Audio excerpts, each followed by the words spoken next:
예, 이번 시간에 추계 신고 시에 종합소득세 신고서 작성하는 과정 살펴보겠습니다. 자, 먼저 추계 신고 시에 경비율 적용 기준이 되겠습니다. 자, 경비율, 즉 기준경비율, 단순경비율의 의미를 보면 장부가 없는 자영사업자의 소득금을 계산 시에 비용을 추정해서 계산하는 방식이 되겠습니다.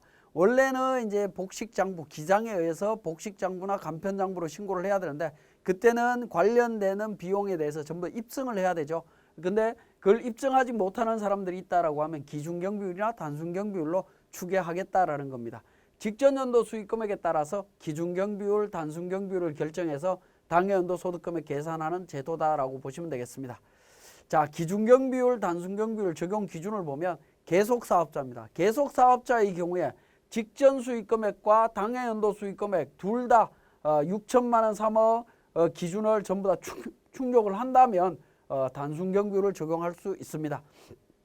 즉 작년도 수익금액이 6천, 3,600, 2,400 미만이어야 되고 올해 수익금액이 3억 1억 5천, 7,500, 3억 1억 5천, 7,500이라고 하는 부분은 복식부기 의무자 기준이죠. 그죠? 그 미만일 때 둘 다 충족하면 단순경비율을 적용을 합니다. 그런데 전년도 수익금액과 당해연도 수익금액 둘 중에 하나만 충족하면 어떻게 되느냐? 하나만 충족하거나 둘 다 충족을 못하면 무조건 기준경비율로 가겠다라는 부분입니다. 그래서 전년도 수익금액과 당해연도 수익금액 비교해서 이게 이제 초과되게 되면 기준경비율로 갑니다. 기준경비율로 적용을 합니다. 자, 신규 사업자는 어떻게 되느냐? 당해연도 수익금액 갖고 판단을 하는데요. 당해연도 수익금액 갖고 단순경비율일 때는 3억 미만, 기준경비율일 때는 3억 이상입니다. 당해연도 수익금액 갖고 판단하시면 됩니다. 왜냐하면 신규 사업자는 직전연도 수익금액이 없다라는 거죠. 자, 단순경비율, 기준경비율 적용 시에 주의해야 되는 점 살펴보겠습니다. 자, 단순경비율, 기준경비율 구분할 때 수익금액, 사업용 유형자산 양도 수익금액을 포함하느냐 하는 부분입니다. 판단할 때 포함하느냐 하는 부분인데, 자, 기본적으로는 복식부기 의무자 판정, 외부 조정, 성실신고 확인 판정할 때는 기본적으로 사업용 유형자산의 양도 수익금액은 제외합니다. 제외하지만 우리 추계금액을 계산할 때는 포함한다라는 겁니다. 자, 2018년도, 2019년도 추계신고 시 경비율 판정할 때는 2018년도에 발생한 사업용 유형자산 포함한 금액으로 계산을 해주시면 되겠습니다. 자, 간편장부 대상자와 전년도에 간편장부 대상자와 복식부기 의무자가 있다라고 했을 때 간편장부 대상자는 이미 수익금액에서 제외된 상태의 수익금액이기 때문에 제외한 금액으로 판단해 주시면 되겠고, 직전연도에 18년도에 복식부기 의무자였는데 18년도 수익금액이 굉장히 작은 경우에는 이때 수익금액 안에 그러니까 사업용 유형자산이 포함이 되어 있죠. 포함되어 있는 금액을 기준으로 해서 판단을 해주시면 되겠습니다. 자, 단순 기준경비율 적용 시에 해당 연도 수익금액 범위가 되겠습니다. 자, 단순경비율을 적용할 때 총 수익금액에서 일자리 안정자금에 대해서 어떻게 할 거냐 하는 부분인데, 일자리 안정자금은 원래 과세소득입니다. 과세소득인데 추계로 신고할 때 이 부분에 대해서 과세를 하다 보니까 납세자분들이 조금 이제 그러니까 지원을 해줬는데 이것까지 과세하느냐에 대한 불만이 좀 있었다라는 거죠. 그래서 단순경비율 적용할 때 일자리 안정자금에 대해서는 차감을 하는 걸로 되어 있습니다. 그래서 총 수익금액에서 일자리 안정자금 빼고 계산하시면 됩니다. 자, 기준경비율을 적용할 때 어떻게 되느냐? 총 수익금액 안에는 일자리 안정자금이 기본적으로 포함되어 있습니다. 포함이 되어 있지만 기준경비율은 그 단순경비율의 배율을 적용한 금액으로 계산하도록 되어 있죠. 비교 계산하도록 되어 있습니다. 그래서 그 배율 적용할 때 일자리 안정자금에 대해서는 차감한 금액을 기준으로 배율 계산한다라는 겁니다. 이 부분 뒤에서 또 자세히 보겠습니다. 단순경비율 적용 대상자는 추계신고 시에 단순경비율과 기준경비율 중에 선택 가능하다라는 겁니다. 선택 가능하고요. 근데 기준경비율 적용 대상자는 단순경비율이 적용이 불가능합니다. 선택할 수 없습니다. 그리고 기준경비율 대상자인데 국세청에서 홈택스를 통해서 안내가 나올 때 그 단순경비율 대상자로 잘못 안내가 되는 경우가 있습니다. 그렇다 하더라도 기준경비율 대상자였다면 기준경비율로 신고를 하셔야 됩니다. 단순경비율 안내문을 그대로 믿고 신고하시면 나중에 가산세 문제가 생깁니다. 자, 복식부기 의무자가 추계로 신고할 경우에는 기준경비율의 2분의 1을 적용을 합니다. 이 부분은 우리 프로그램에서 자동으로 정리가 됩니다. 신규 사업자 중에 해당 과세기간의 수익금액이 복식부기 의무자 수익금액 이상인 경우에는 단순경비율을 배제하고 기준경비율만 적용하도록 되어 있습니다. 자, 기준경비율 적용 시에 다음 금액을 한도로 한다라는 겁니다. 자, 간편장부 대상자일 때 단순경비율에 의한 소득금액의 2.6배를 적용을 합니다. 자, 복식부기 의무자가 추계 신고하게 되면 단순경비율에 의한 소득금액의 3.2배를 배율 적용해서 계산하도록 되어 있습니다. 자, 그 다음에 2018년도부터 추계 신고하거나 추계 조사 결정하는 경우에 감가상각 자산에 대해서는 감가상각 의제 규정이 적용된다라는 부분입니다. 자, 이 부분은 제가 이미 감가상각 관련되는 부분 설명드릴 때 한번 말씀을 드렸습니다.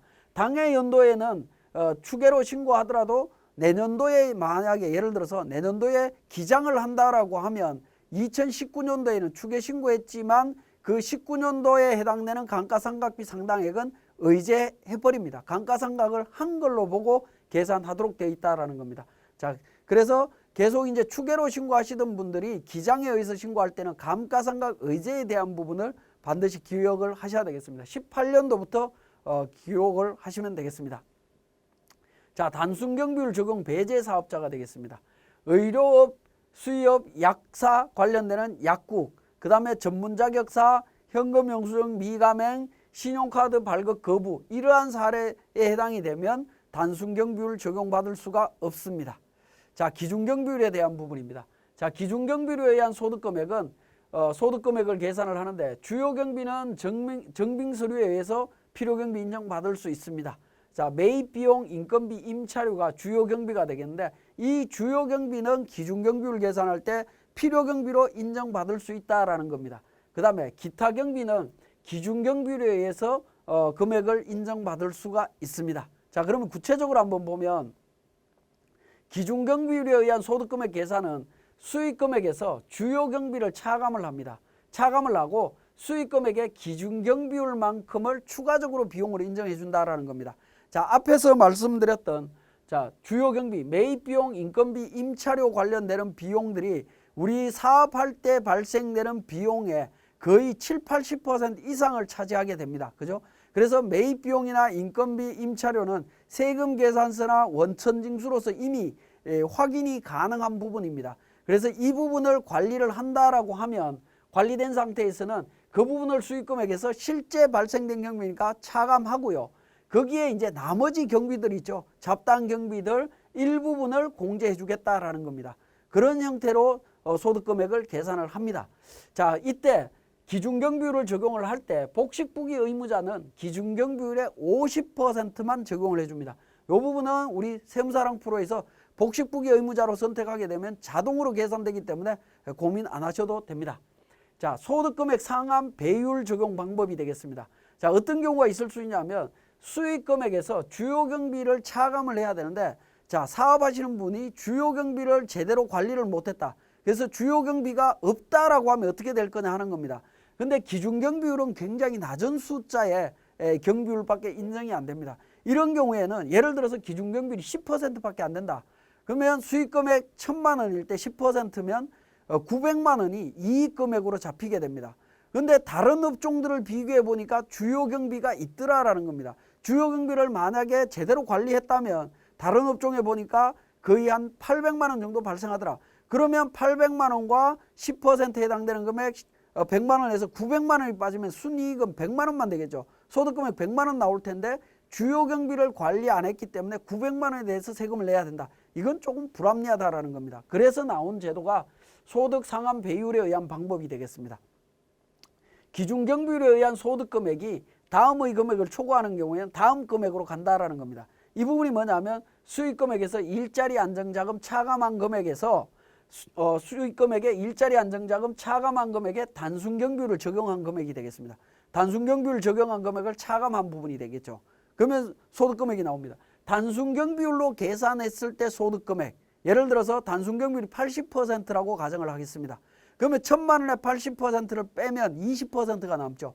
20%에 해당되는 금액을 기준으로 자, 소득금액의 2.6배, 간편장부 대상자 2.6배, 복식부기 의무자 3.2배입니다. 예를 들어서 2.6배라고 하죠. 그러면 200만 원에 2.6배면 대략 한 500만 원 정도가 나올 겁니다. 520만 원인가요? 뭐 그 정도 나올 텐데, 예를 들어서 주요 경비 하나도 못 갖췄을 때 기준 경비로 계산하니까 900만 원 나온다. 근데 2.6배를 적용하니까 500만 원이 나온다. 그러면 500만 원 인정하겠다라는 부분입니다. 자, 그렇게 이해를 하시면 되겠습니다. 자, 그때 기준 경비를 적용할 때 소득 상한 배율, 단순 경비로 의한 금액으로 계산할 때 수익 금액에서 일자리 안정자금은 차감한다라는 겁니다. 자, 주요 경비에 대한 부분, 매입비용, 임차료, 급여와 관련되는 부분인데요. 자, 매입비용, 임차료, 급여와 관련되는 부분들은 대부분 다가 세금 계산서나 계산서, 신용카드, 현금 영수증, 원천징수 영수증으로 전부 다 입증이 가능합니다. 이 부분은 반드시 입증을 하셔야 되고, 그러한 자료로 입증을 할 수가 없다라고 하면 증빙불비 가산세 문제가 발생할 수 있습니다. 자, 그러면 지금까지 설명드린 내용을 기준으로 우리 세무사랑 프로에서 실제 작성하는 부분을 살펴보도록 하겠습니다. 자, 단순 경비율 관련되는 세무사랑 프로 운영 방법이 되겠습니다. 자, 회사 코드는 1104번에 자료를 준비를 해놨습니다. 자, 백두산 사업장 정보가 있습니다. 백두제조와 한라 판매장 두 군데가 있고요. 단순 경비율 코드가 있습니다. 총 수익금액 3천, 2천 있습니다. 자, 그리고 자료를 보면 백두제조의 총 수익금액에는 기업의 고용 유지를 위해서 일자리 안정자금 150만 원이 포함되어 있다. 백두제조의 3천만 원 안에 150만 원이 포함되어 있다라는 겁니다. 국민연금하고 기본공제 대상자는 배우자만 있다라고 되어 있습니다. 만약에 단순 경비율로 신고를 한다라고 하면 우리 개인조정에서 종합소득세 신고서 단순 경비율이라고 하는 부분이 있습니다. 자, 이 부분을 클릭을 하셔갖고 F12 불러오기를 통해서 회사 등록에 등록되어 있는 기본사항과 인적사항을 반영을 합니다. 반영을 하고요. 자, 그 다음에 이제 종합소득세 계산으로 들어가는데, 계산으로 들어가는 화면에 보시면 그 금액을 입력하는 안에 전부 다 노란색으로 표시되어 있는 부분들이 있습니다. 자, 노란색으로 표시되어 있는 부분들은 반드시 더블 클릭을 하셔서 그 안에 있는 내용들을 좀 확인하실 필요가 있습니다. 자, 먼저 총 수익금액부터 들어갑니다. 총 수익금액 더블 클릭을 하게 되면 소득명세로 되어 있습니다. 소득명세, 원래 단순 경비율로 세금을 계산을 할 때는 그 사업장별로 하나의 소득으로만 신고하도록 되어 있었습니다. 근데 단순 경비율 추계 신고를 하더라도 사업장이 여러 군데 있는 분들이 있습니다. 그러한 분들을 전부 다 추계로 신고한다고 했을 때 한 신고서에, 단순 경비율 신고서에 하나로 묶어서 신고할 수 있도록 신고서를 개선했다라고 보시면 되겠습니다. 그래서 소득명세에 백두제조에 대한 부분, 사업자 등록 번호와 소득 구분 코드 40번, 업종 코드 번호 등록을 했습니다. 그리고 총수익금액은 원래 3천만 원인데 일자리 안정자금은 제외해야 된다라고 말씀을 드렸죠. 그래서 150만 원을 뺐습니다. 뺀 2,850만 원 부분에 있어서 일반율로 해서 경비율 89.6% 등록을 했습니다. 그러면 필요경비 자동으로 계산이 되고요. 소득금액 계산이 됩니다. 자, 그 다음에 한라 판매장입니다. 한라 판매장 사업자 등록번호 소득 구분 코드 40번이고요. 업종 코드 입력하면 경비율은 자동으로 반영이 됩니다. 그리고 총 수익금액 2천만 원 총액으로 입력을 했습니다. 자, 그렇게 입력하면 필요경비 반영됐고 소득금액 계산이 되어 있는 것을 확인하실 수 있습니다. 확인 버튼을 통해서 정리하시면 되겠고요. 자, 필요경비와 종합소득금액 자동으로 반영되어 있습니다. 자, 그 다음에 인적공제로 갑니다. 소득공제 쪽에서 인적공제란에 더블 클릭을 해서 보시면 본인과 배우자에 대한 인적공제 등록하도록 되어 있습니다. 원래 우리 종합소득세 신고서는 소득세액공제 신고서를 별도로 만들도록 되어 있습니다만은 단순경비율 신고서의 경우에는 별도로 만들지 않고 여기에서 신고서상에서 바로 만들어서 작업하시면 됩니다. 그래서 배우자만 등록을 해주시면 되겠고요. 등록해서 배우자 등록했습니다. 그래서 300만 원 반영이 되어 있습니다. 그 다음에 연금보험료, 국민연금 50만 원 납부한 게 있죠. 등록했고요. 개인연금 저축이 있다면 등록하시면 되겠고 노란우산공제 있으면 반영하시면 됩니다. 자, 그 다음에 세액공제, 표준세액공제 쪽으로 가 있습니다. 다른 세액공제는 없기 때문에 더블클릭하시게 되면 자녀세액공제라든가 이런 부분들 자동으로 반영되는 부분들이 있을 거고, 연금계좌가 있다면 더블클릭해서 보시면 연금계좌 관련되는 부분 등록하시면 됩니다. 없기 때문에 표준세액공제만 반영을 하도록 하겠습니다. 자, 그 다음에 이제 가산세 부분이 되겠습니다. 가산세 부분 60번 가산세액란에 더블클릭해서 보면 가산세 적용 부분이 있습니다. 자, 가산세 적용 대상 여부를 따져주시면 되는데, 소규모 사업자인 경우에 직전 연도 수익 금액이 4,800만 원 미만인 사업자들은 그러니까 무기장 가산세가 적용되지 않습니다. 적용 여부에 따라서 판단을 해주시면 되겠고요. 가산세가 만약에 적용이 된다든가 또는 가산세 감면 규정이 적용되는지 여부를 확인을 해보시면 되겠습니다.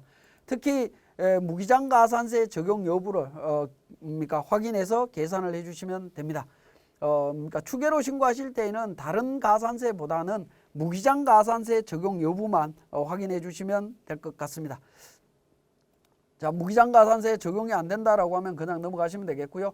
자, 그 다음에 기납부세액입니다. 노란색 더블 클릭해 보시면 원천징수, 원천납부세액해서 상호와 사업자 등록번호 입력하도록 되어 있습니다. 그래서 원천징수세액 관련되는 부분 등록하시면 되겠고, 중간연합세액이 있다면 중간연합세액으로 이렇게 신고를 하시면 됩니다. 자, 신고를 하셔서 신고를 하시고요. 자, 밑에 보시면 지방소득세 계산이라고 있는데, 원래 작년까지만 하더라도 단순경비율 신고서 상에 소득세 신고서와 지방소득세 신고서가 한꺼번에 있었습니다. 한꺼번에 있었는데 2020년도 5월달 신고분부터는 종합소득세 신고서와 지방소득세 신고서는 분리돼서 그러니까 별도로 신고를 하셔야 됩니다. 지방소득세 신고서는 별도로 또 신고서를 만들어야 됩니다. 우리 교재에 보면 참고로 종합소득에 대한 개인지방소득세 과세표준 확정신고 및 납부계산서 단순경비율 적용 대상자용 양식을 제가 올려놨습니다. 자, 이 부분은 제가 왜 우리 교재에다 올려놨냐면, 제가 이 강의를 진행하는 시점에 우리 세무사랑 프로의 소득세 관련되는 내용이 아직 업데이트가 안 되어 있어서 종합소득세 신고서가 별도로 이렇게 구분되어야 됨에도 불구하고 아직 완전하게 반영이 안 돼 있다 보니까 단순경비율 신고서에 이렇게 한꺼번에 표시되어 있는 부분으로 보여지고 있습니다. 이 부분은 추후에 우리 신고하실 때 확인을 해보시면 되겠습니다. 자, 이렇게 해서 신고를 하시면 되는데, 이렇게 단순경비율로 작성한 이 신고서는 우편으로만 신고가 됩니다. 전자신고를 할 수 없다라는 겁니다. 그래서 상단에 보시면 F8 전자신고 안내라고 하는 메뉴가 있는데, 이걸 읽어보시면 우리 종합소득세 신고서를 전자신고하려면 그때 별도로 다시 만들어 달라는 겁니다. 그래서 종료하시고요. 이 부분을 저장하신 다음에 종합소득세 신고서로 갑니다. 전자신고를 한다라는 전제하에서 신고서로 갑니다. 자, 우리 신고 유형은 추계죠. 추계 신고고요. 단순경비율입니다. 그죠? 간편장부 대상자고 단순경비율로 해서 그러니까 선택을 합니다. 신고 유형 단순경비율 회사 코드 1104번 선택을 하신 다음에 불러오면 508만 4천 원 반영되어 있는 거 확인하시고요. 소득공제 명세에 관련해서 이 부분도 불러오기를 통해서 작성을 하시면 됩니다. 자, 물론 이제 이 종합소득세 신고서를 작성하실 때에는 소득세공제 신고서를 별도로 작성을 하셔야 됩니다. 근로자 본인과 그러니까 여기 우리 자료 예제에서는 배우자가 있었죠. 배우자가 3번 코드고요. 홍배우자 해서 등록을 해주시면 됩니다. 코드 주민등록번호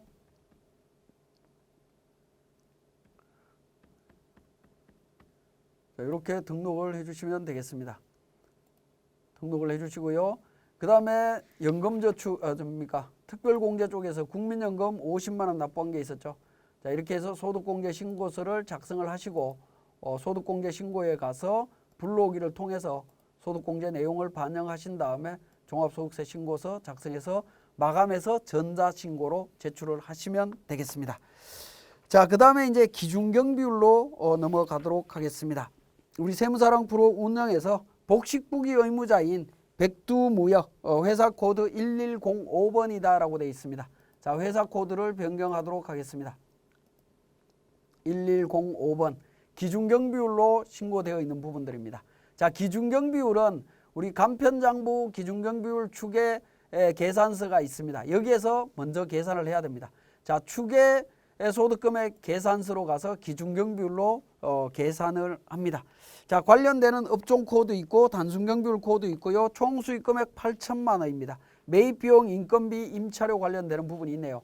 자, 사업자 등록번호와 소득구분 코드를 입력하고 회사 정보 불러오기를 눌러서 소득금액 계산 쪽에 있는 업종 코드까지 반영을 해주시면 됩니다. 이 부분은 우리 회사 등록에 있는 내용을 그대로 불러와서 반영한다라고 보시면 되겠습니다. 그리고 총 수익금액 8천만 원 등록을 했습니다. 그리고 이제 기타 기준 주요 경비가 있습니다. 기준 주요 경비는 3,700만 원인데요. 매입 비용 1,000만 원과 500만 원, 그다음에 인건비 1,500만 원, 임차료 700만 원에서 3,700만 원입니다. 여기에 나오는 기준 주요 경비는 나번에 있는 탭 단기 주요 경비 명세에서 작성을 또 해주셔야 됩니다. 자, 매입 비용 중에 정규 증명 서류 수취한 거 1,000만 원이고요. 미수취한 거 500만 원입니다. 그리고 인건비 1,500만 원 정규정비 원천징수했고요. 임차료 정규정비 수취했자 700만 원 이렇게 등록을 해주면 되겠습니다. 이렇게 등록하면 하단의 합계금액이 3,700만 원이고요. 이 3,700만 원이 소득계산서 첫 번째 탭에 단기 지급 주요 명세에 3,700만 원 금액이 딱 일치하면 이렇게 하얀색으로 보입니다. 만약에 일치하지 않으면 빨간색으로 보이게 되는데 빨간색으로 보일 때는 단기 주요 경비 명세서를 수정하셔야 됩니다. 자, 그 다음에 기준경비율은 업종 코드를 입력하면 자동으로 반영이 됩니다. 맨 하단 부분에 기획재정부령 배율, 자, 복식부기 의무자냐 간편장부 대상자냐를 선택해 주시면 됩니다.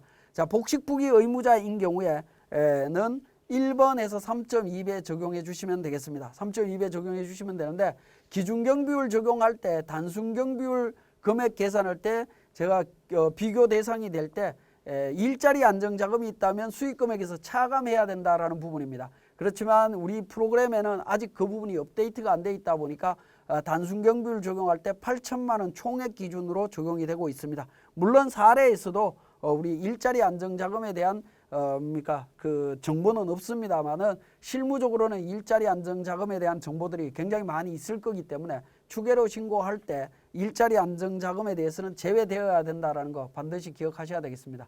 자, 이렇게 작성을 하시되 단기 주요 경비라고 해서 주요 경비 지출 명세서 작성 대상인 이 500만 원에 대한 정보는 주요 경비 지출 명세서 있죠. 여기에서 별도로 작성을 하셔야 됩니다. 회사별로 해서 매입 비용 관련되는 부분 이렇게 작성하셔서 한꺼번에 제출하시면 되겠습니다. 자, 기준경비율로 소득금액을 계산했다라고 하면 종합소득세 신고서로 가서 소득세 신고서를 작성하시면 됩니다.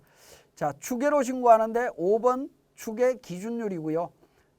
복식부기 의무자입니다. 그리고 소득 구분은 40번이고 단순경비율입니다. 그죠? 단순경비율이고 기장 의무는 복식부기 의무자로 되어 있습니다. 자, 이렇게 해서 회사 코드를 입력하면 기준경비율 추계 신고서 상에서 있던 금액 자동으로 반영되어 있고요.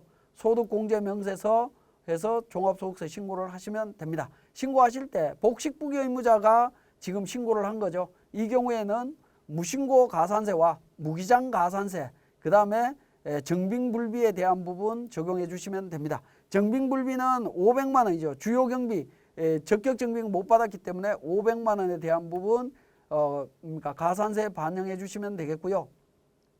자, 그 다음에 무기장 가산세 부분이 있습니다. 무기장 가산세 적용을 해야 되죠. 자, 무신고 복식부기 의무자가 재무제표를 제출하지 않으면 무신고 가산세가 있고요. 복식부기 의무자가 기장을 안 했기 때문에 무기장 가산세가 발생을 합니다. 그래서 무기장 가산세는 산출세액의 20%죠. 268만 8,600원입니다. 그래서 무기장 가산세 268만 8,600원. 그래서 F8번을 통해 갖고 반영을 해주시면 되겠습니다. 불러오기를 통해서 적용을 눌러주시면 53만 7,720원 반영되는 것을 확인하실 수 있습니다. 자, 그러면 일반 무신고 가산세와 무기장 가산세가 이렇게 두 개가 중복되는 경우에는 무신고 무기장 비교 정리라고 있습니다. 이 부분을 클릭해서 확인을 해주시면 됩니다. 무신고 가산세만 있다라고 되어 있네요. 그래서 무신고 가산세만 적용을 하시면 되겠습니다. 자, 무기장 가산세 이렇게 비교가 되는데요. 비교해서 둘 중에 하나 무기장 가산세와 무신고 가산세 둘 중에 하나 큰 금액 적용하시면 되겠고요. 동일한 경우에는 무기장 가산세 배제하시면 됩니다. 무기장 가산세 배제하고 정리를 해주시면 되겠습니다. 자, 그렇게 해서 이제 종합소득세 신고서를 작성하셔서 마감해서 신고를 하시면 된다라는 겁니다. 자, 그 내용이 우리 이제 가산세와 관련되는 부분, 무기장 가산세와 무신고 가산세가 중복될 때 정리되는 부분을 우리 교재에서 자세히 또 설명을 하고 있습니다. 자, 지금까지 우리 단순경비율 신고서와 기준경비율 신고서 작성에 대한 부분을 확인했습니다.